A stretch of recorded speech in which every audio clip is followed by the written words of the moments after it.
Hi friends, welcome to VividTech. இந்த வீடியோல நம்ம இன்ஸ்டாகிராம்ல நம்ம பிளாக் பண்ணி வச்சிருக்க ஃப்ரெண்ட்ஸை எப்படி நம்ம பார்க்கறது அப்படின்றத தான் பார்க்க போறோம். வாங்க வீடியோக்குள்ள போலாம்.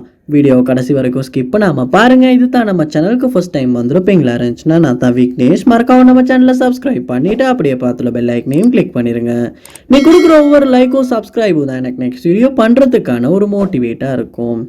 ஸோ இன்ஸ்டாகிராமில் சம்டைம்ஸ் நமக்கு யாரும் டிஸ்டர்பன்ஸ் பண்ணுற ஃப்ரெண்ட்ஸை சரி இல்லாட்டி நம்மளுடைய ஃப்ரெண்ட்ஸை சரி பிளாக் பண்ணணும் அப்படின்ற ஒரு தேவை ஏற்பட்டு நீங்கள் நிறைய பேரை பிளாக் பண்ணியிருப்பீங்க.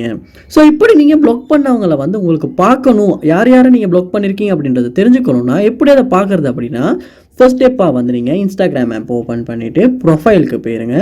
போனதுக்கப்புறமா மேலே 3 கார்னரில் 3 லைன்ஸ் கொடுத்துருப்பாங்க. அந்த 3 லைன்ஸை கிளிக் பண்ணுங்கள்.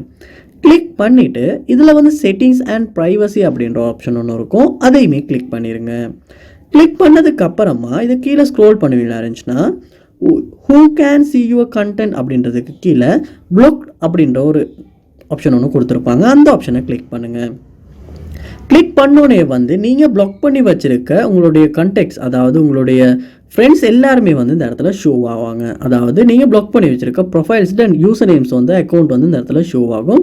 ஸோ நீங்கள் அன்பிளாக் பண்ணுறேன்னா கூட அன்பிளாக் பண்ணிக்கொள்ளலாம், இல்லாட்டி யார் யார் அப்படின்றத பார்த்தும் தெரிஞ்சுக்கொள்ளலாம். ஸோ இப்படி தான் இன்ஸ்டாகிராமில் நம்ம பிளாக் பண்ணி வச்சுருக்க நம்முடைய ஃப்ரெண்ட்ஸை நம்ம பார்க்குறது, ஸோ அன்பிளாக் பண்ணுறது. ஸோ இந்த வீடியோ உங்களுக்கு ரொம்ப யூஸ்ஃபுல்லாக இருந்திருக்கும்னு நினைக்கிறேன். இது போல் நிறைய வீடியோ பார்க்கணுன்னா கண்டிப்பாக நம்ம சேனலை சப்ஸ்கிரைப் பண்ணுங்கள். அப்படியே பார்த்துல பெல் ஐக்கனையும் கிளிக் பண்ணிடுங்க. தேங்க்யூ.